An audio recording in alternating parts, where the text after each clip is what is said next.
ओम अज्ञानतिमिरन्धस्य ज्ञानाञ्जनशलाकया चक्षुरुन्मीलितं येन तस्मै श्रीगुरवे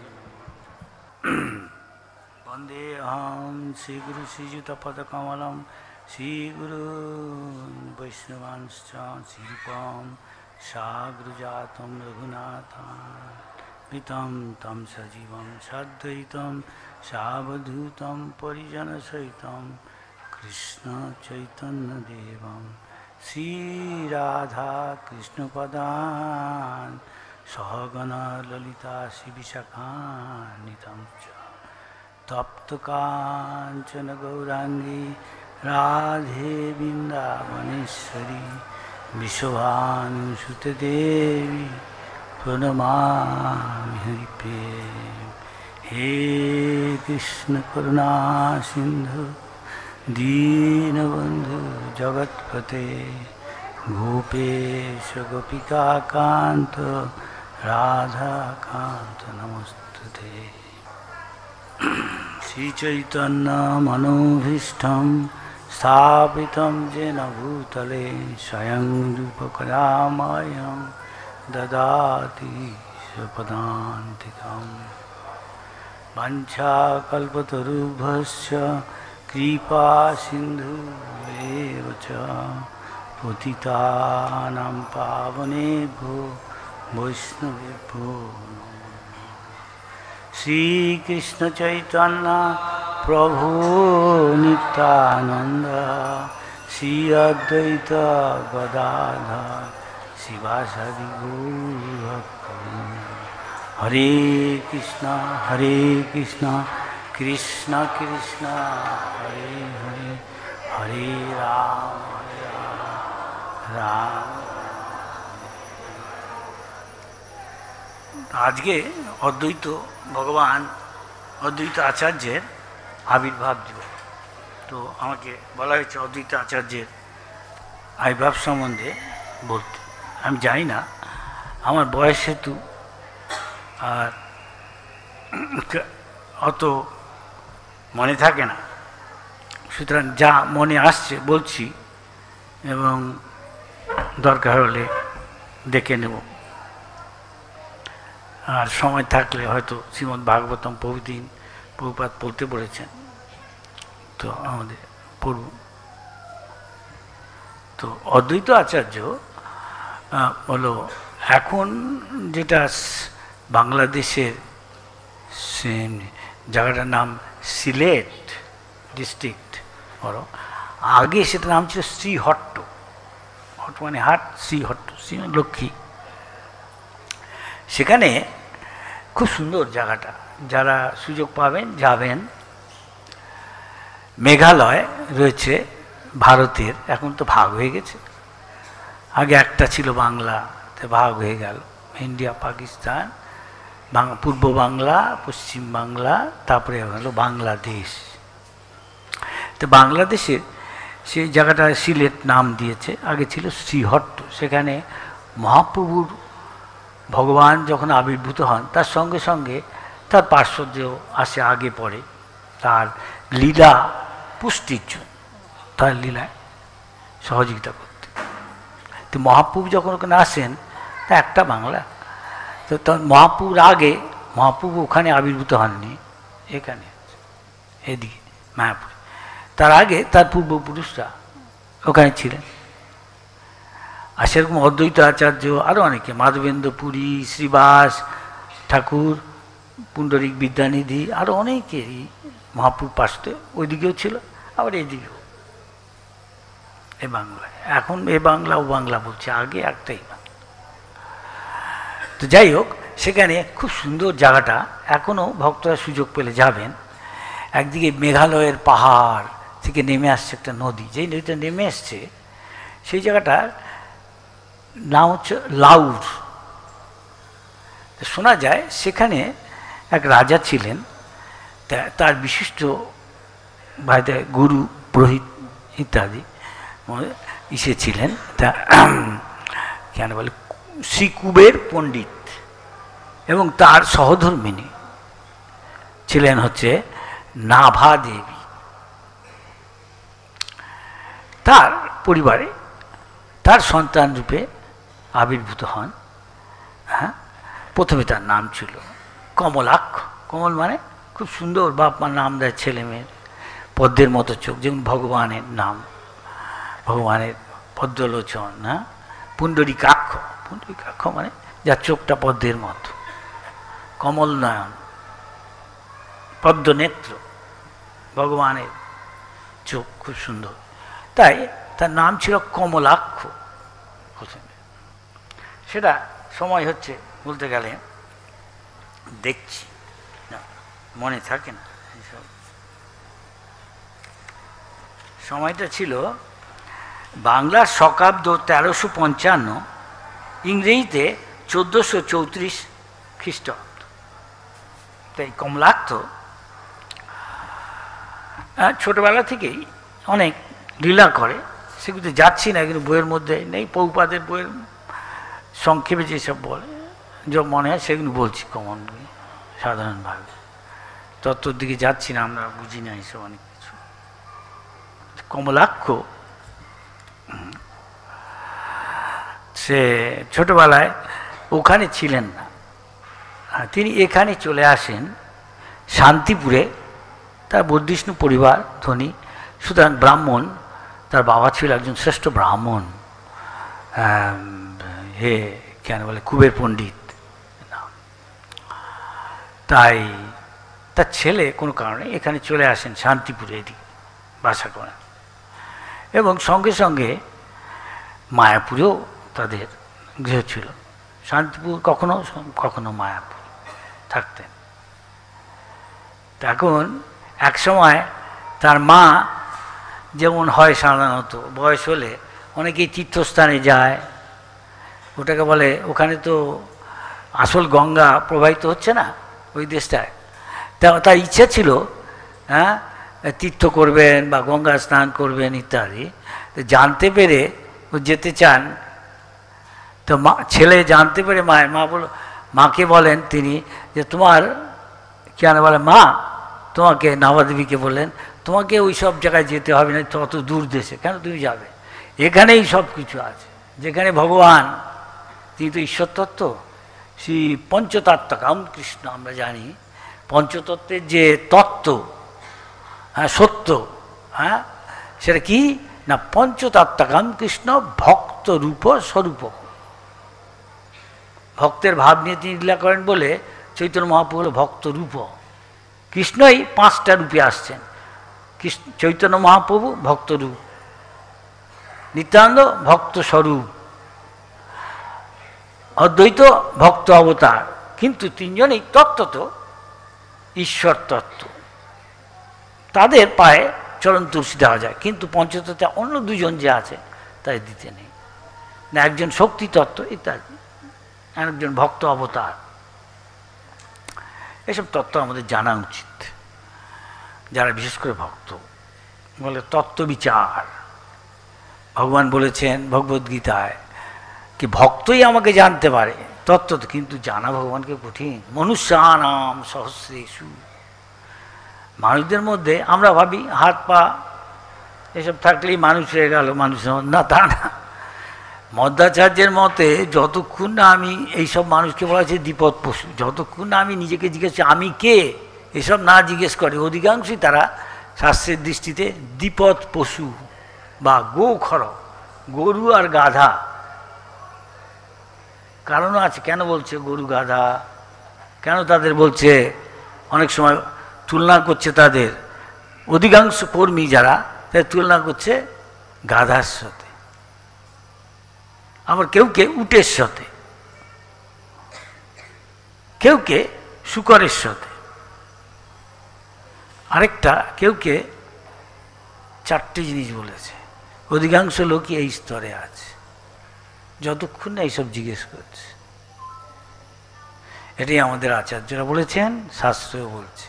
যদি আমরা তাদের সোজাসুজি এসব কথা বলি না, বলি যদি আহার নিদ্রা আত্মরক্ষা মৈথুন পশু পাখি ইতর জীব মানুষের, তারা করছে আমিও যদি তাই নিয়েই মজে রইলাম, কৃষ্ণ ভুলিয়া জীব ভগবাঞ্ছা করে, মায়াতে তারে 65 ধরে তারা অজ্ঞানের মধ্যে আছে, বুঝতে পারছে না। না আমারও বিশ্বাস আছে, বিশ্বাস তামসিক বিশ্বাস, রাজসিক বিশ্বাস। আর ভক্তদের বিশ্বাস শতগুণে বা তার মধ্যে বিশুদ্ধ। সেই অবস্থায় ভক্তকে জানা যায়। মনুষ্য কশ্চিৎ যতটি সিদ্ধ হয়, তার মধ্যে কেউ কেউ চেষ্টা করছে মুক্তি সিদ্ধি লাভের জন্য, মুক্ত হওয়ার জন্য। যতটামও বিশুদ্ধ তাদের মধ্যে যা চেষ্টা করে, তার মধ্যে হাজার হাজারের মধ্যে কচিৎ কেউ একজন তত্ত্বত কৃষ্ণকে জানতে পারে। তত্ত্বত ঠিক ঠিক ফ্যাকচুয়ালি ইংরেজিতে বলে, ঠিক ঠিক যথাযথ তত্ত্বরূপে সত্যি সত্যি কৃষ্ণ কি, সেটা কেনা ভাই ভক্তির দ্বারা। কৃষ্ণ যার কাছে, যার ভক্তিতে, যার কৃষ্ণের প্রতি তার ভালোবাসায় কৃষ্ণকে জানতে হবে। যেমন আমরা বলি প্রথমে আমি দেহ নয়, এটাই শিক্ষা। ঠিক, এটা থিওরিটিক্যাল হলো। প্র্যাকটিক্যাল আমার সানুভূতি, আমার অনুভব হলে তখন লক্ষণ অন্যরকম দেখা যায়। সব লক্ষণ রয়েছে। আলটিমেটলি প্রীতি ন যাবৎ মই বাসুদেবে, যতক্ষণ না ভগবানের প্রীতি ভালোবাসা হচ্ছে ততক্ষণ দেহাত্মবুদ্ধি থেকে মুক্ত হওয়া কঠিন। শ্রীমদ্ ভাগবতম এসব তত্ত্বকথা। যাই হোক, আমাদের আসল জিনিসে আসা যাক। অদ্বৈত আচার্যের, অদ্বৈত যখন এখানে ছিলেন তখন তিনি দেখলেন তখনকার নবদ্বীপের এখানে লোকেরা, শান্তিপ্রিয় সব লোক অধিকাংশই কৃষ্ণের প্রতি তাদের দেখা যায়নি, কয়েকজন ছাড়া। সব অন্য দেবদেবী পুজো, মায়াবাদী ইত্যাদি, শাক্ত ইত্যাদি উপাসক। তো এ দেখে অদ্বৈত আচার্যের খুব দুঃখ হতো। তিনি এখানে এসে একটা আচার্য পদ পান, ইটি করে পড়াশোনা করে বৈদিক অধ্যয়ন করে বেদ সত্য, তো তিনি আচার্য পদ, অদ্বৈত আচার্য হন। অদ্বৈত আচার্য এখানে যখন পাঠ করি তখন মহাপ্রভুর যে বড় ভাই অর্থাৎ বিশ্বরূপ ওর কাছে পাঠ করতে যেতেন। সে জানতে পারলো যে এরকম যে এই সংসার হচ্ছে অনিত্য। সংসার বলে সংস্কৃতি, সংসরতি ইতি সংসার, যেখানে দুঃখ ছাড়া আর কিছু নেই। লোকে ভাবছে এখানে সুখে আছি, পশু পাখিও ভাবছে আমি সুখে আছি, ইন্দ্র শুকর হলো সেও ভাবছে আমি সুখে আছি। ব্রহ্মা বলল দেখো তুমি কি জঘন্য জীবন যাপন করছো, চলে এসো আবার ইন্দ্রের পদে। এটা কি একটা জীবন, কি জঘন্য, আমি ভালোই আছি। এইসব বিস্তৃত এখন বলবো না, অন্য ক্লাসে অপ্রাসঙ্গিক একটুখানি আলোকপাতের জন্য বলছি, যেহেতু আমাদের ভক্তরা এখানে রয়েছে, জানতে হবে আমি কতটুকু অগ্রসর হচ্ছি। যে আমি দীক্ষা হয়ে গেছি, আমার হয়ে গেছে সব, তোমার কিছুই হয়নি। তুমি কি তোমার গুরু যে হরিভজন করে তার তুমি তাকে সাহায্য করছো তার গুরু সেবায়, তাহলে তো তোমার ভিক্ষার কোনো মানে হয়। তুমি হয়ে গেছো আমি এই হয়ে গেছি হয়ে গেছি, আমি তোমার এইসব গুণ হয়েছে, হয়তো তুমি মন কলা খাচ্ছ। মন্দের ভালো বাইরের চেয়ে একটু, তাই সাধারণ লোক অনেক সময় শুনতে চায় না, কথা বলছে এই করছে, যখন ওই কথা হচ্ছে যায় না, অপরাধ করছে, বলে দিল কি করা যাবে। মন্দের ভালো বাইরের লোকের চেয়ে ভালো, এখানে আসছে তীর্থস্থানে, একটু তো ভক্তি হচ্ছে, আমরা ভাগ্যবান। সেই থেকে প্রভুপাদ বলছে বোধহয় সবচেয়ে ভাগ্যবান যারা ইস্কনে হরিভজন করছে। কেন অন্য লোকেদের ভবিষ্যৎ কি কিছু যায় না অন্ধকারে। ছাগলের লিডার ছাগলই, উটের লিডার উটেরই, বাঁদরের লিডার বাঁদর, শুকরের লিডার শুকর, আর শুদ্ধ ভক্তের লিডার শুদ্ধ ভক্ত। অন্তত ভক্ত তো বটে কলিযুগে, তাই সবাই হরিনাম করছে। আর ঠিক করে হরিনাম না হলে আরো শুদ্ধভাবে করছে। এক হরিনামেই ভগবানের কাছে হবে ভগবত প্রার্থী। এক হরিনামে যত পাপ হরে, পাপই হয়ে তত পাপ করিতে না পারে। তা আমরা সবচেয়ে ভাগ্যবান। প্রভুপাদ যা বলেছে এগুলিকে রিপিট করতে বলেছে, আমি তো রিপিট করছি। কেউ যদি ভালো না লাগে আমি দুঃখিত। একটু চাচা ছোলা অনেক সময় কথাগুলো, কিন্তু সেটাই সত্যি। নাহলে সে মন কলা খাচ্ছে যে এই করে বুঝি আমার জীবন কেটে যাবে, লুটে বুটে এখন ভোগও করে নি, হরে কৃষ্ণ বল। হ্যাঁ, সেই রকম বাইরের তুলনায় ভালো। ধামে এসে ভোগ করা অনেক কিছু নিষেধ আছে, তাই আমাদের প্রায় এদিক ওদিকে আমরা শুনতে পাই কত কি ঘটছে, যা খুবই দুঃখজনক। কেন? তার কারণ মহাপুরুষের কথা যদি আমি অমান্য করি, শাস্ত্রের ভাগ, আমি অনেক স্বপ্নীল আশা নিয়ে আছি, আমি এই করবো ওই করবো কত কি, কিন্তু ভাগ্যের পরিহাসে দেখছি কত কি হচ্ছে। দুঃখ লাগে শুনতে। তার কারণ আমরা মহাপুরুষের কথা গম্ভীরভাবে নিই না। প্রভুপাদের একটা কথার কত দাম। আমরা যে যতদিন আছে এই মুভমেন্টে, প্রভুপাদ বলছে শুদ্ধতা না থাকলে সে থাকতে পারবে না এই হরিভজনে ঠিকভাবে। তো বুঝতে পারছে তারা প্রভুপাদের কথাগুলো, শাস্ত্রের কথা কত গম্ভীরভাবে নেওয়া উচিত, তাহলে সে সহজে উন্নতি করতে পারে ভক্তিপথে। তারা টিকে আছে। কিছু মনে করো না, এইসব কথা বলছি আমি একটু প্র্যাকটিক্যাল কথা বলি, কেন আমাকে প্রভুপাদ বলে গেছে। কজন একজন ঠিক ব্রহ্মচারী আছে, আমি তো গুণে বলে দেবো, অনেক বছর আছে। ওই ছিল, একটু এসব বলছি কেন, এখানে আমাদের ভক্তরাই বেশি মঠের, তাই আমি বলছি। ওই কিনে নাম ভজ জড়ভরত, আর কে শ্যামকুণ্ড, আরেকটা কে পূজারী নরোত্তম, আর 5-6টা ছিল, এখন কয়েকজন আছে।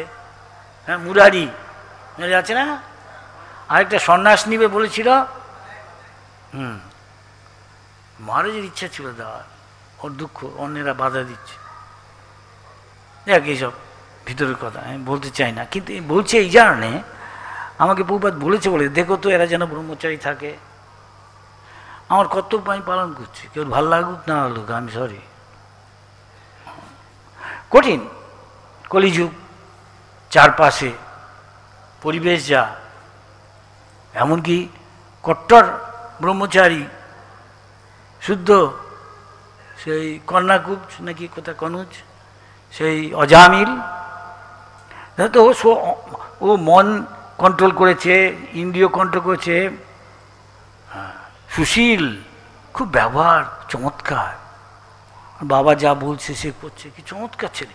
হঠাৎ দুর্ভাগ্যে কি দেখলো অসৎসঙ্গে, ওর তাতে কোনো হাত নেই, হঠাৎ ঘটনা। তো সেক্ষেত্রে তুলনা করলে এখনকার দিনে আমরা কত অধঃপতিত হয়ে গেছি অবস্থা। নিউজ পেপার, জার্নাল, সিনেমা,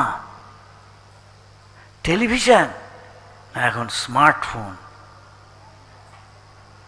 আমি বলতে চাই না, আমরা হয়তো ড্রেস পরছি, কজন সত্যিকারের শুদ্ধভাবে ব্রহ্মচর্য, গৃহস্থ আশ্রম প্রভুপাদ যা দিয়ে গেছিলেন কতটা করছি। যেমনই হচ্ছে, আমি খারাপ ভালো কিছু বলছি না, কিন্তু আমি বলছি একটা যেটা আদর্শ, সেটা থেকে এখন কি করছি এটা যদি আমরা দেখি তাই বুঝতে পারবো আমাদের কিরকম উন্নতি। খারাপ ভালো আমি বলবো, এইবার আমি বুঝতে পারছি ভগবান অবশ্য কলিযুগ। প্রভুপাদ অনেক সময় হচ্ছে কেউকে যে শুধুমাত্র প্রসাদ খেলেই আর এই 4টে নিয়ম পালন করে একটু হরিনাম করেই আমরা ভগবানের ধামে যাব বলেছে, কেননা কেউ করছে না তো ঠিক করে। এর এত শক্তি প্রসাদের, আর 4টে নিয়ম পালন করলে নিষ্পাপ হওয়ার, কিন্তু আমি জানি না আমরা কজন ঠিক 4টে নিয়ম পালন করছি। আমার নিজেকে জিজ্ঞেস করতে পারি, আমার বলার আছে এসব, কেন প্রভুপাদ আমাকে বলে গেছে বলতে। তাই আমি কেউ কিছু মনে করলো আমি বলতেই হবে, আমাকে উপর আবারকেও আমি বলে দিয়েছি, আমাকে প্রভুপাদ বলে গেছে বলতে হবে। তাই সহযোগিতার জন্য অনেক সময় হয়তো তেমনভাবে জিনিসটাকে বিতরণ করি যাতে অসুবিধা না হয় কর্তৃপক্ষে, যতদূর সম্ভব করলে ভালো হয়। যেমন গুরুকুল, প্রভু বলছেন এই গুরুকুলটা হচ্ছে ভবিষ্যৎ ইস্কনের। তাই ওখানে চরিত্র গঠন হবে, এই মুভমেন্টটা হচ্ছে চরিত্র গঠনে। আমি যদি পারফেক্ট, প্রভুপাদ একসঙ্গে বলছে এই মুভমেন্টটা হচ্ছে আমি এখানে ব্রাহ্মণ বানাতে এসেছি, তাহলে ব্রাহ্মণের গুণ কি দেখতে হবে। সে এখন গৃহস্থ হতে পারে বা ঝাড়ুও দিতে পারে, সেও শুদ্ধ ভক্ত হয়ে ভগবানের কাছে যেতে পারে। প্রভুপাদ তার ব্যবস্থা করে দিয়ে গেছে। সে গৃহস্থ হোক, মেয়ে ছেলে হোক, প্রভুপাদ বলেছেন তুমি ভাবছো এইসব প্রচার টচার আমরা কত কী করছি, সন্ন্যাস, এই আমার বোনটা ভেবেছো কি, ও তো গৃহস্থ, ও তো ওর স্বামী ছিল, স্বামী ভক্ত ছিল না, স্বামীর সেবা করতে হচ্ছে, প্রভুপাদ বলে আমার আমার বোনও জানবে, অনেকবার দেখেছি, আমরা পিসিমা বলতাম। প্রভুপাদ ও শুদ্ধ ভক্ত, ও ভগবানের কাছে যাবে, তো কে না পারে, যে কেউ এখান থেকে ভগবত ধামে যেতে পারে। তাহলে যতটা আমি ঠিকভাবে পালন করব, যা সাধুগুরু বৈষ্ণব বলেছেন, তবে তো আমি তার সেরকম আমি ফল পাব। সেখানে কেউ গৃহস্থ, প্রভুপাদ আশা করেছেন গৃহস্থদের, প্রভুপাদ গৃহস্থদের থেকে আশা করেছেন তারা যেন গোস্বামী হয়। তার মানে ডান্ডাটা বাইরের পোশাকটা না, গোস্বামী, তার মানে সে ইন্দ্রিয়গুণকে ভগবানের সেবায় লাগিয়ে সংযত করেছে। তাই আমরা দেখছি আমাদের জীবিসিতেও এইসব রয়েছে, গৃহস্থ গুরু।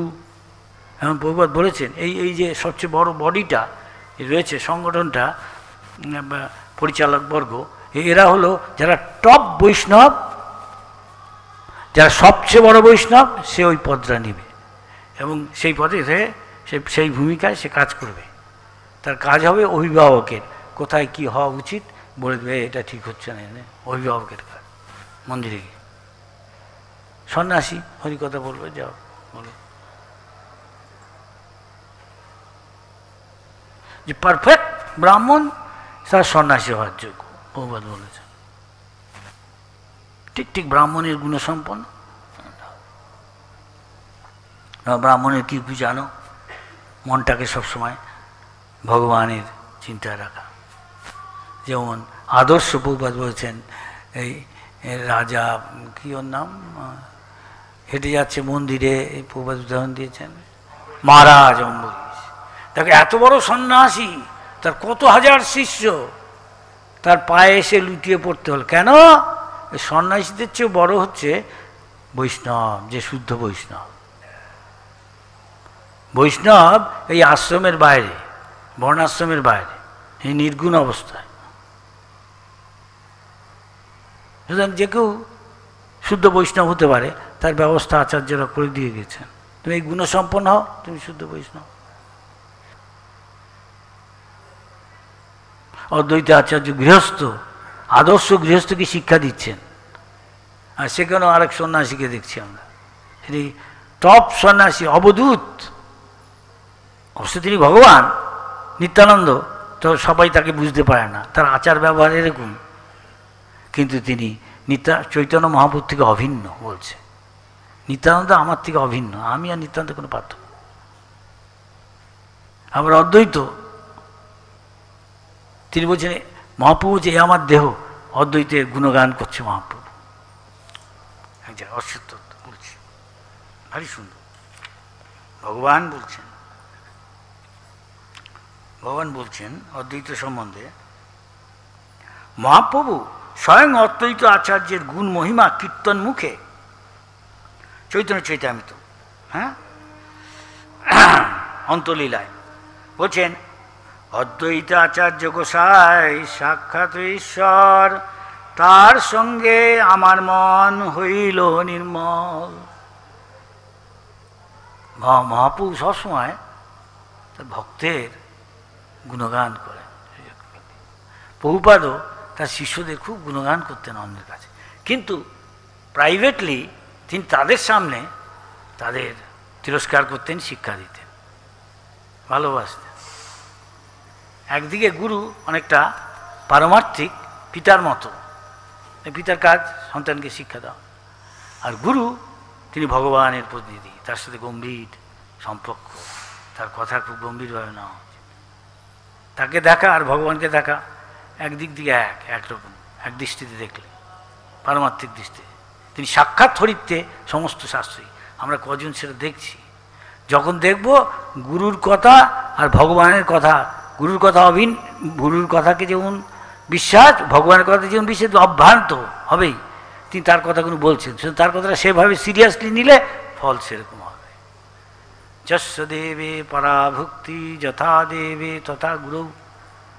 আর এমনি দণ্ডবোধ করলাম, আর বাহ্যিক অনুষ্ঠান করলাম, এই আমি কি জানি বেশভূজা করছি, এদিকে ব্যবহারে সেরকম নেই, বিশ্বাসে সেরকম।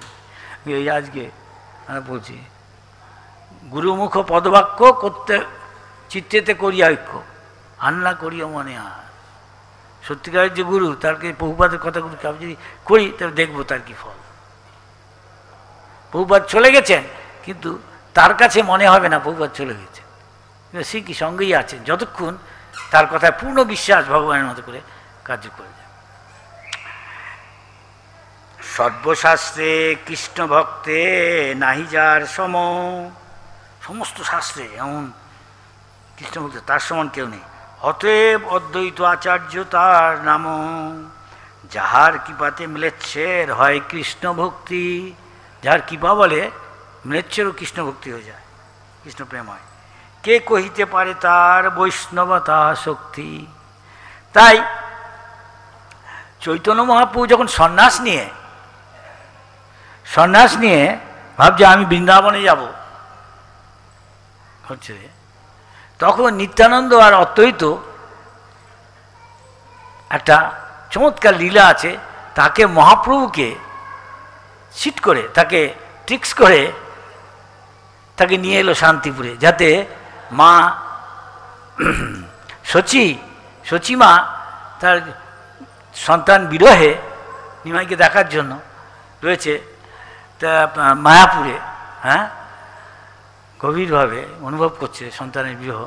আর নবদ্বীপবাসীরা তার নিমাইয়ের কথা শুনে সে সন্ন্যাসী হয়ে গেছে, তাকে খুব ভালোবাসে, তারা বহুদিন দেখে না, দেখতে চায়, তাই নিমাইকে জোর করে নিয়ে আসছে। এটা ভক্ত আর ভগবানের প্রীতির লক্ষণ দেখা যাচ্ছে। যত বিরহ অনুভব আমাদের, ততটা গভীর আমাদের প্রীতি লক্ষণ বোঝা যায়। তাই মহাপ্রভুর শিক্ষাই হচ্ছে বিপ্রলম্ব শিক্ষা, যেটা রাধারানীর ভাবে আমরা দেখি। রাধারানী যখন কৃষ্ণ চলে যায়, উদ্ধব না কি না অক্রূর ওকে নিয়ে গেল, ওকে বিষয়তে ঈশের কাছে, যখন যাই হোক, যখন মথুরায় চলে যায়, তখন রাধারানী কৃষ্ণ বিরহে, গোপীটা বাধা দিয়েছিল অক্রূরকে, কৃষ্ণ বিরহে বলছেন, এইটা হলো যা বলছেন তার প্রার্থনাটা, এটা মাধবেন্দুপুরী এই বলতে বলতে দেহ রক্ষা করেন। সেই ওটা হচ্ছে হে দীন দয়াদ্রনাথ, এর বাংলা আমি বলতে চাই না, এটা খুব সহজ বাংলা। দীন দয়াদ্র, দয়ার যার হৃদয় সিক্ত, হ্যাঁ, এবং দিনকে যিনি কৃপা করেন, যারা খুব মিক অ্যান্ড হাম্বল, যারা দিনহীন নিজেকে মনে করে, পতিত, হে দীন দয়াদ্র নাথ কদা অবলক্ষ সে, কবে তোমার দর্শন পাবো, কবে তুমি আমাদের দেখা দিবে। হৃদয়ং তদা আলোক কাতরং, এরকম কি একটা আছে, আমি সম্পূর্ণটা মনে পড়ছে না। বলছে আমার হৃদয় তোমার অবর্তমানে, তোমার অদর্শনে আমার হৃদয় রেস্টলেস, চঞ্চল হয়ে উঠছে, আমি তাকে ঠিক করতে পারছি না, কি করব, তুমি বলো এখন আমি কি করি। খুব সুন্দর কথাটা, তার বিরহের ভাবটা রাধারানী প্রকাশ করছে। প্রভুপাদ বলেছে এইটা হলো মহাপ্রভু শিক্ষা দিচ্ছেন কি করে হরিভজন করতে হয়, যাতে ভগবানে আমার আসক্তিটা বাড়ে। এই মুহূর্তে আমাদের প্রথম আসক্তি এই দেহটায়, তাই না? এই দেহটাই সবচেয়ে, দেহের সুখ অনেক কিছু। কেন আমি দেহটাকে মনে করি আমি, হয়তো বলছি I am not this body, কিন্তু স্থান কাল পাত্র বিশেষে আমি নিজেকে যদি পরীক্ষা করি, দেখব দেহাত্ম বুদ্ধি আছে, কম বেশি, গভীর বা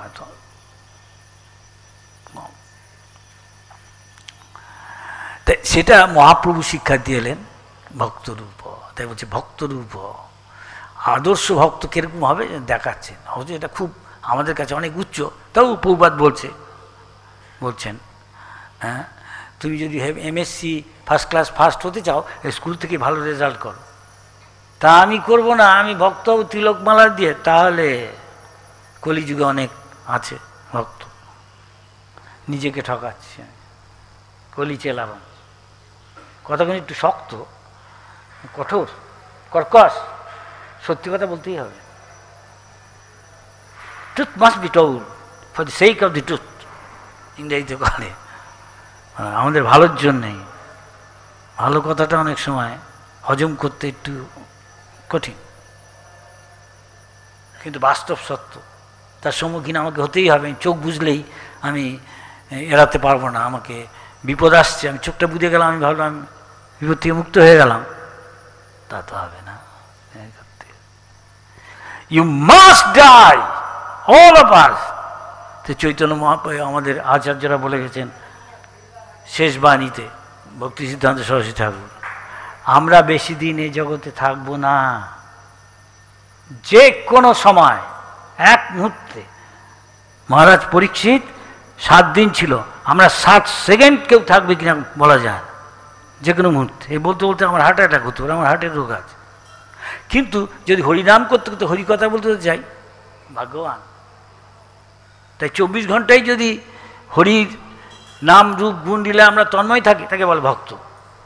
যেমন করে হোক জীবনটাকে এমনভাবে প্রভুপাদ বলেছেন মোল্ড করো, এমনভাবে এমন ছাঁচে গড়ে তোলো যাতে উঠতে বসতে চৈতন্য মহাপ্রভু কি শয়নে কি ভোজনে কি বা জাগরণে অহর্নিশ্চিন্ত কৃষ্ণ বলহ বদনে। তাই ভক্তিমূর্তি ঠাকুর বললেন, জীব কৃষ্ণদাসে বিশ্বাস হইল তো আর দুঃখ নাই। কার দুঃখ নাই? রাধা কৃষ্ণ বলো, রাধা কৃষ্ণ আর হরে কৃষ্ণ একই, রাধা কৃষ্ণ বলো সঙ্গে চলো এই মাত্র ভিক্ষে চাই। তাই নিত্যানন্দ প্রভু আর চৈতন্য বাবু যখন যাচ্ছেন, নিত্যানন্দ প্রভু করলেন কি, চৈতন্য বাবুকে নিয়ে আসার জন্য ওরা একটা প্ল্যান করে চৈতন্য বাবু যখন বৃন্দাবনের দিকে যাচ্ছেন, যে পথ দিয়ে যাচ্ছেন, নিত্যানন্দ প্রভু আগে গিয়ে গঙ্গার ধার দিয়ে যাচ্ছেন, আগে গিয়ে দেখছেন গঙ্গার ধারে অনেকগুলো গোপবালক খেলাধুলা করছে, এসে করছে, হ্যাঁ গরু চড়াচ্ছে। বলে এই দেখ, একটু আগে একটু পরেই দেখবি আসছে একজন সাধু সন্ন্যাসী, তাকে দেখে যদি জিজ্ঞেস করে বৃন্দাবন কোন পথে, বলবে এইদিকে যান, এদিকে আপনি যাবেন, এদিকে এই যমুনা সব বৃন্দাবন পৌঁছে যাবেন। তা শিখিয়ে দিয়ে গেলেন, গিয়ে চলে গেলেন। তারপরে নিত্যানন্দের সাথে মহাপ্রভু দেখা হলো, ছেলেগুলোর সাথে দেখা হলো, ছেলেগুলো যেই বলেছে তেমন মহাপ্রভু সবসময় ভগবানের চিন্তায়, ভগবান এই জগৎ সম্বন্ধে তিনি বাহ্য জ্ঞান নেই, চলছে ভগবানের চিন্তায় বিভোর হয়ে, এক্সট্যাসি ভগবত প্রেমে, হ্যাঁ উল্লাসিত হয়ে, তখন এই জড়জাগতিক বাহ্য জ্ঞান তার নেই। ওই ছেলে দুটোকে দেখেছে, ছেলেগুলোকে বলছেন এরকম, যেই বলে যাচ্ছে নিত্যানন্দ বলে কাজ হচ্ছে, যদি হঠাৎ নিত্যানন্দকে দেখছে কি, নিত্যানন্দ তার সাথে কথা বলছেন, হ্যাঁ আমিও, তুমিও বৃন্দাবনে যাচ্ছ, আমিও না, তুমি কি এখানে কী করে এলে, আমি তো বৃন্দাবনে যাচ্ছি, হ্যাঁ আমি আপনার সঙ্গে চাইছে। একটু পরে নিত্যানন্দ বলে দিয়েছে, এদিকে বলে দিয়েছেন অদ্বৈত আচার্যকে, যাও একটা নৌকো নিয়ে এসো, মহাপ্রভুকে নিয়ে যাও, আর কাপড় কৌপিন ইত্যাদি বৈবাস নিয়ে এসো। আর অন্যদের বলেছিলেন বোধহয় নন্দন আচার্যকে পাঠিয়েছিলেন সচিমাকে নিয়ে আসতে, আর নবদ্বীপবাসীতে নিয়ে আসতে। আমার নিমাইকে তোমাদের দেখতে যাও, এখন সন্ন্যাসী হয়েছে, মস্তক মুন্ডন করে, চলো শিগগিরে এসো শান্তিপুরে অদ্বৈত আচার্য। তো এইসব অনেক সুন্দর সুন্দর লীলা আছে, একটু একটু যা মনে আসছে আমি বলছি। তো নিত্যানন্দ প্রভুকে দেখার পর জন্য অদ্বৈত, দেখি অদ্বৈত তুমি এখানে কেন, আমি বৃন্দাবনে যে আসছি, আর তুমি বৃন্দাবনে কী করে এলে, তুমি জানি শান্তিপুরে আছো। অদ্বৈত হাসতে হাসতে বলেন, তাহলে কি আমাকে নিত্যানন্দ আমাকে চিট করলো, হ্যাঁ নিত্যানন্দ আমাকে ফাঁকি দিয়েছে, বলে কিনা বৃন্দাবন, এই শান্তিপুরকে বলছে কিনা বৃন্দাবন, আমাকে শান্তিপুরে নিয়ে আসছে, তাই না? দেখো নিত্যানন্দ আমাকে কী করলো। তখন অদ্বৈত বলে, নিত্যানন্দ তোমাকে ফাঁকি দেয়নি, মিথ্যা বলেনি, তুমি যেখানে আছো সেখানেই তো বৃন্দাবন, আর কতবার বৃন্দাবন। আর তাছাড়া নিত্যানন্দ প্রভু মিথ্যে কথা কেন বলবেন, গঙ্গা ওই দিক দিয়ে যমুনা তো বইছে, তুমি তো ধার দিয়ে যাচ্ছ, তো যমুনা যেখানে সেখানে বৃন্দাবন। মা বলো বুঝেছি, মহাপ্রভু বুঝতে পারছেন এরা দুজনে আমাকে জোর করে শান্তিপুরে নিয়ে যায়, বলে আমার কিছু রান্না টান্না করেছি, আমি আমার স্ত্রী, তুমি একটু খাবে, আর সচিমা আসছে তোমার সাথে দেখার জন্য, নবদ্বীপবাসীতে আসছে, কেন তুমি আমার বাড়িতে 2-1 দিন থেকে যাও।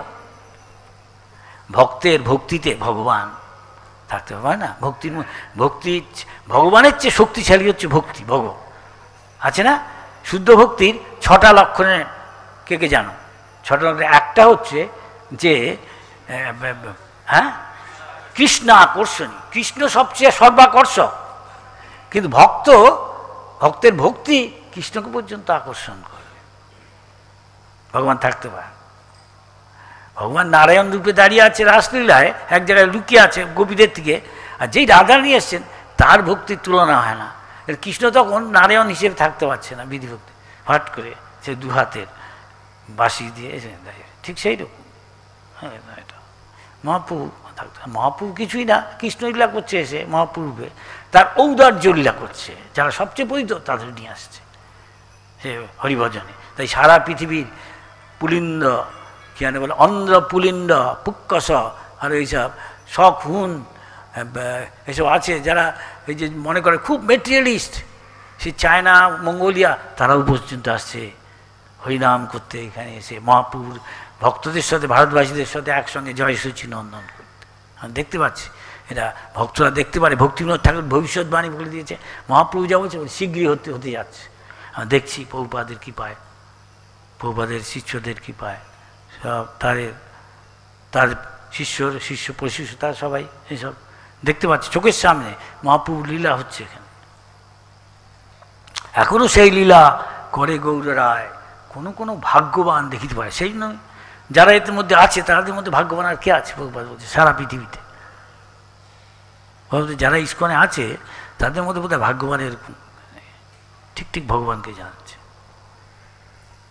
তবে অদ্বৈত আচার্য ওখানে দেখাচ্ছে খুব সুন্দর লীলা, কী করে হ্যাঁ যে আদর্শ গৃহস্থ কী করে ভক্ত ভগবানকে ডেকে নিয়ে তার বাড়িতে বৈকুণ্ঠের সৃষ্টি করছে। যেখানেই হরিনাম হরিকীর্তন ভক্তদের শুদ্ধভাবে সেই জায়গা মুখরিত হরিনামে, সেখানেই বৈকুণ্ঠ হয়ে যাচ্ছে। দেখছি অদ্বৈত গৃহ হইল বৈকুণ্ঠপুরী বলছে। অদ্বৈত আচার্য যখন এখানে ছিলেন, এখানে সে তিনি মায়াপুর মায়াপুর আর তো তিনি বলে পাওয়ার অফ অ্যাটর্নি, সবাই ডাকে ভগবান আসে না। অদ্বৈত আচার্যের ভগবানকে হুঙ্কার দিয়ে ডাক দেওয়া হচ্ছে, আমি ভগবানকে না ডাকলে, ভগবান এখানে না আসলে কেউ বোধহয় পারবে না এদের সব কৃষ্ণ প্রেমে প্লাবিত করতে, এইসব লোকেদের। এখানে তিনি বাঘ, হাতি, হরিণ খাদ্য খাদ্যের সময় তাদের একসঙ্গে নাচাচ্ছে হরিনাম করে। ঝাড়িখণ্ডের ফরেস্ট সেই জায়গায় এখনও আছে, ভক্তরা যাচ্ছে এখন অনেক, এখন আর ফরেস্টের মতো নেই, কিন্তু সেই দাগগুলো রয়েছে, বাকিটাকে বলছে। আমি খুঁজছিলাম সময় এখানে যাওয়ার দেখার জন্য, তো সেই জায়গাগুলো এখনও আছে। আর বৈকুণ্ঠ এই মহাপ্রভুকে তো এই শিবাসঙ্গনেও আরেকটা লীলা আছে, খুব সুন্দর সুন্দর অনেকগুলো লীলা আছে অদ্বৈত আচার্যের। মাধবেন্দু পুরী যখন স্বপ্নাদেশ পেয়ে এলেন ইসেতে, এখান দিয়ে যাচ্ছেন উড়িষ্যায় যাওয়ার জন্য বা চন্দন কাটা আনার জন্য, সেই অনেক বয়স হয়ে গেছে মাধবেন্দু পুরীর, তখন শান্তিপুরে অদ্বৈত আচার্যের গৃহে ছিলেন। অদ্বৈত আচার্য তার ভগবত প্রেমের প্রকাশ দেখে তার মধ্যে তার থেকে দীক্ষা নেন। অবশ্য ভগবান কারোর থেকে দীক্ষা নেওয়ার প্রয়োজন নেই অদ্বৈত আচার্য, কিন্তু তিনি লোক শিক্ষার জন্য, সকলেরই যে যাই হোক তার ভগবানের থেকে লোককে শিক্ষা দেওয়ার জন্য একটা গুরু করা উচিত, গুরু করা, তাদেরকে দীক্ষা নেওয়া উচিত, দীক্ষার জন্য নিয়েছিলেন মাধবেন্দু পুরীপাদের থেকে। আর মাধবেন্দু পুরীপাদের থেকে দীক্ষা নিয়ে তার সেবা করেছিলেন এমনভাবে, হ্যাঁ ঈশ্বরপুরী, তার ঈশ্বরপুরী থেকে ভগবান দীক্ষালীলা চৈতন্য মহাপ্রভু করেন। তাই ভগবান চৈতন্য মহাপ্রভু অদ্বৈত আচার্যকে, অদ্বৈত আচার্য আর ঈশ্বরপুরী গুরু ভাই মতো গুরু, সুতরাং তিনি গুরুবর্গ, তাই তাকে গুরুবর্গের মতো শ্রদ্ধা করতেন। কিন্তু মহাপ্রভু সেটা মানতেন না, মহাপ্রভু তাকে গুরুর মতো দেখতেন, কিন্তু অদ্বৈত আচার্য তাকে ভগবান রূপে দেখতেন বলে শ্রদ্ধা করতে, পুজো করতেন। এটা অদ্বৈত আচার্যের কাছে সহ্য হতো না, কেন আমাকে ইনি এত শ্রদ্ধা করেন। তাই ইনি একদিনকে একটা প্ল্যান করলেন। কি প্ল্যান না, মহাপ্রভু জানে এ তো পরম ভক্ত, ইচ্ছা করে করলেন কি, যেন ওনাকে শ্রদ্ধা না করে তাকে শাসন করে চেষ্টা করে করলেন কি, জ্ঞান মার্গের শ্রেষ্ঠত্ব প্রচার করতে লাগলেন শান্তিপুরে। মহাপ্রভু এখানে থেকে কি এই ন্যাড়া আমাকে ডেকে নিয়ে এসছে, নাড়া নাড়া বলে ডেকে যে ভগবত ধাম থেকে আমি ঘুমিয়েছিলাম, আমাকে ডেকে নিয়ে এসছে, আর এটা এখন শান্তিপুরে জ্ঞানেরই শ্রেষ্ঠত্ব প্রচার করছে, দাঁড়া গিয়ে ওকে শিক্ষা দিবে। তিনি ওইভাবে গিয়ে ওখানে গিয়ে ওকে মারতে শুরু করেছেন, প্রহার করছেন। তখন হঠাৎ অদ্বৈত আচার্য বললেন, আজকে আমার ইচ্ছা সফল হয়েছে, আজকে মহাপ্রভু আমাকে দাস রূপে গ্রহণ করেছে, এই বলে নৃত্য করতে লাগলেন, কীর্তন করতে লাগলেন। মহাপ্রভু বুঝতে পেরে তখনই বুঝতে পেরেছে আমি তো একে শ্রদ্ধা করি, আর একে আমি এখনো শাসন করছি। হ্যাঁ, এ কী করছে, ইচ্ছা করে এসব করছে, নাটক করছে। খুব সুন্দর এই লীলা, চমৎকার। আবার নিত্যানন্দ প্রভু যখন ওই ঘরে গিয়ে খেতে বসবে, তখন মহাপ্রভু যে 3টে আসন করেছে, ঠিক আছে আমরা 3 জন হবে। অদ্বৈত বললেন, না, ওর বাড়িতে আমাদের, তোমরা 2 জনে বসো আগে, তারপরে আমি পরিবেশন করব, সামান্য কিছু হয়েছে। তখন আবার নিত্যানন্দ আর অদ্বৈত তারা তো অনেকটা সমসাময়িক, হ্যাঁ, একই তত্ত্ব বলতে গেলে। সুতরাং একজন গৃহস্থ আর একজন হলো, সে নিত্যানন্দে এমন সব কাজ করছে সাধারণত কেউ করে না। বলো, 3 দিন আমি না খেয়ে আছি, এই বামনের বাড়িতে এসেছি, এতে কী খাবার দিয়েছে, এদিকে বিরাট ফিস্ট করেছে, কী খাবার দিয়েছে, তা 8 পেটও হবে না, অর্ধেকও পেট আমার ভরবে না, কি করেছে রে, দেখো। তখন অদ্বৈতাচার্য বলছে, আরে এ কি সন্ন্যাসী ব্রাহ্মণ এসছে কোথার থেকে, বাইরে এসে বাইরে ঘুরে বেড়ায়, যায় না কি করে কি করতে হয়, কিছু বলছে, আরে তুমি এই অল্প খেয়ে সন্তুষ্ট, আমি গরিব ব্রাহ্মণ। আর ও খাবার নিয়ে ছুঁড়ে দিচ্ছে অদ্বৈত আচার্যের গায়ে, মানে অদ্বৈত আচার্য এক্সট্যাসিতে নৃত্য করছে। এই অদ্ভুত বাইরে অন্য কেউ ভাবতে পারে বাইরে থেকে যে এগুলো পরস্পরকে গালাগালি দিচ্ছে, তার দোষ দেখছে, আসলে তা না, তাদের শ্রেষ্ঠত্ব, তাদের গুণগান করছে, এটার অন্য অর্থ হয়। খুব সুন্দর এগুলো, কিন্তু সময় কম, তাই সংক্ষেপে বলছি। এই লীলাগুলো সবাইকে পড়তে আমি অনুরোধ করছি, আমি তো পয়েন্টগুলো শুধু বলছি। তারপরে আবার মহাপ্রভুকে ডেকে এনেছেন অদ্বৈত আচার্যই। আবার অদ্বৈত আচার্যই সময় মতো বলে দিচ্ছেন, আপনার কাজ হয়ে গেছে। ভগবানের কাজ যখন হয়ে যায় তখন তিনি চলে যান, এটা ইঙ্গিতে বলছে। খুব সুন্দর সেই শ্লোকটা, এটা বলছে, আমি হয়তো সব কমপ্লিট করছি না, কিন্তু শোনো। ওই যে বলছেন, কাউকে দিয়ে এই খবরটা পাঠালেন অদ্বৈত আচার্য ঈশের কাছে, মহাপ্রভুর কাছে, বলছেন, প্রভুরে কহিও আমার কোটি নমস্কার। তাকে আমি কোটি কোটি নমস্কার জানাচ্ছি। বলো, এই নিবেদন তার চরণে আমার, তার চরণে আমি একটা নিবেদন করছি। কি? আউলকে কহিও লোক হইল বাউল। এখন সারা বিশ্ব বা অন্তত সেখানে সকলে আপনি এসে, হ্যাঁ, প্রচার করে গেছেন, প্রেম দান করছে, এখন সেই প্রেমে সকলে উন্মত্ত হয়ে উঠেছে। বাউলকে কহিও, তবে জেনে প্রেমে উন্মত্ত মহাপ্রভু তাকে বলছে, হাটে না বিকায় চাউল, আর হাটে চাল বিক্রি হচ্ছে না, তার মানে যথেষ্ট হয়ে গেছে, লোকে পেয়েছে। বাউলকে কহিও কাজে নাহিকো আউল। বাউলকে কহিও ইহা কহিয়াছে বাউল। আরেকজন প্রেম পাগল, অর্থাৎ অদ্বৈত আচার্য আরেক পাগল, সে মহাপ্রভু তাকে বলছে। ভক্তিবিনোদ ঠাকুর আমাদের আচার্যের মানে বলছেন। ভক্তিবিনোদ ঠাকুর তাৎপর্য, এটাকে বলে প্রহেলিকা। কথা বলছে এক, বাইরের দিক থেকে মনে হচ্ছে এক, আসলে এর ভিতরে একটা অন্য অর্থ আছে, যা তারাই পারত বুঝতে পারবে, অন্য কেউ সহজে বুঝতে পারবে।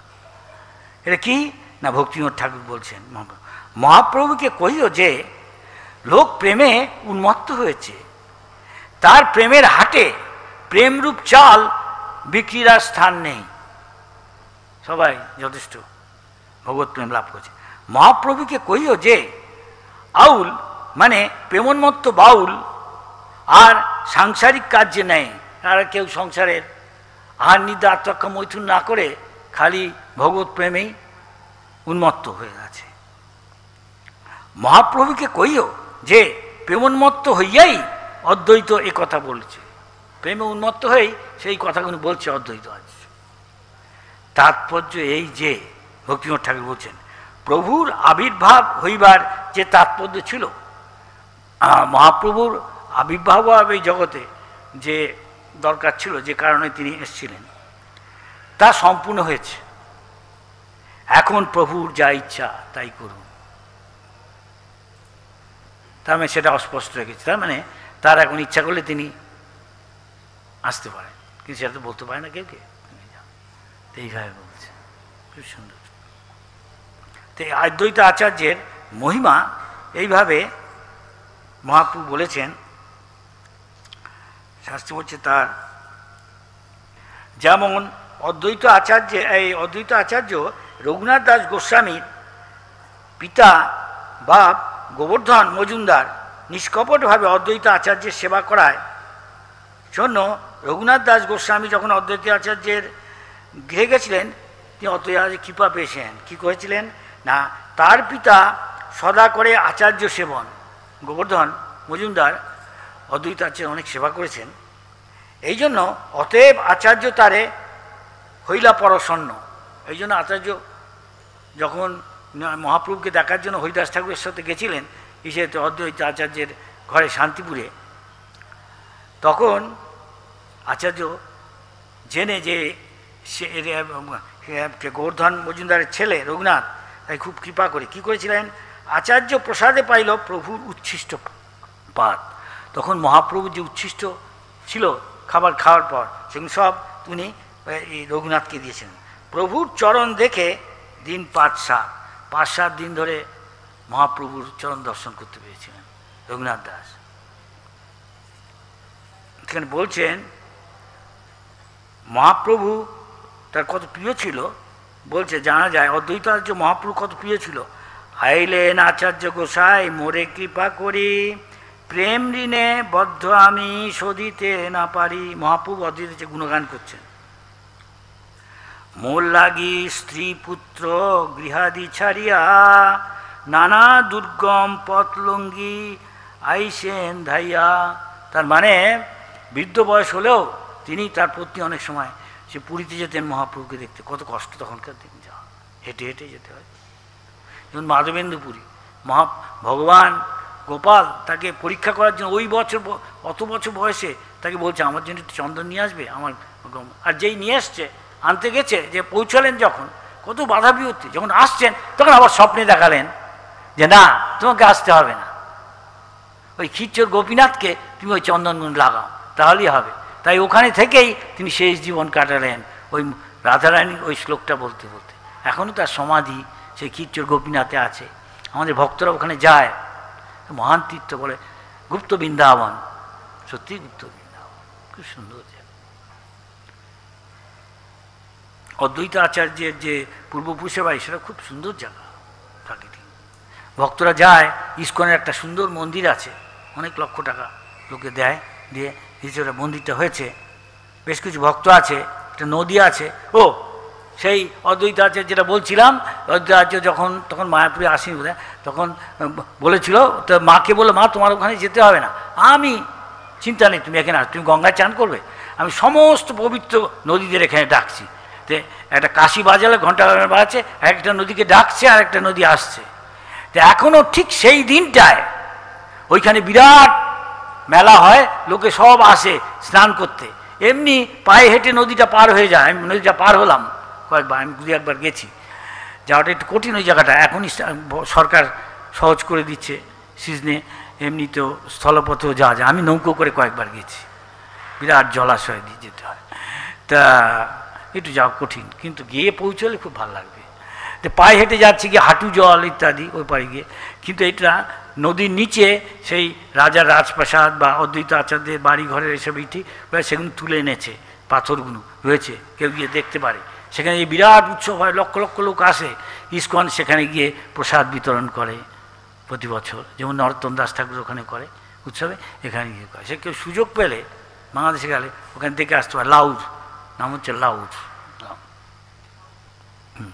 গ্রামটার নাম লাউর। তার আগে ছিল, তার পাশেই ছিল নবগ্রাম, অনেকে বলে সেইখানে তার জন্ম, অনেকে বলে লাউরে তার জন্ম। এক জায়গায় গৌরী অভিধানের কাছে প্রথমে লাউরে জন্ম হয়, তারপর তিনি নবগ্রামে যান, ওখান থেকে শান্তিপুরে আসেন অদ্বৈত আচার্য। তার মার কথায় মাকে বলে মা তুমি ওখানে যেতে হবে না। যেমন কৃষ্ণ তার মাকে জিজ্ঞেস করেছিল মা তুমি এসব কী রান্না করছো, আরে তোর বাবা তীর্থ করতে যাবে, কোথায় কোথায় যাবে? বদ্রীনাথ। কেন? ও এখানে সব কিছু আছে বৃন্দাবনে।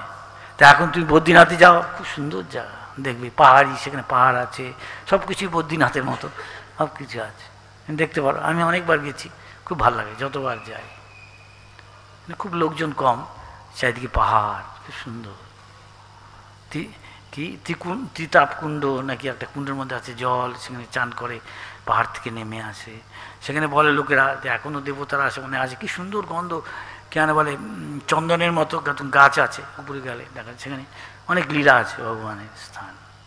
সেগুলো ভগবান যেখানে আবির্ভূত হয় সে স্থান তো অভিন্ন ভগবত ধাম থেকে, তাই সব কিছু সেখানে আছে, প্রকাশ করার ব্যাপার। তো অদ্বৈতাচার্য দেখিয়ে দিলেন সমস্ত পবিত্র স্থান। এখনও সবাই গিয়ে ওখানে স্নান করে, জলটা তখন অনেক বেড়ে যায় গিয়ে, ওই সময়টার জন্য আবার জলটা নেমে যায়, সময়টা হয়ে গেল জলটা। অবশ্য ওই সময় আমি যাইনি, অনেক ভিড় হয়। ইস্কনের অন্য লিডাররা গেছেন হেলিকপ্টারে করে, আমি গিয়ে প্রসাদ বিতরণ। আজকেই থাক নাকি? হ্যাঁ, হরে কৃষ্ণ।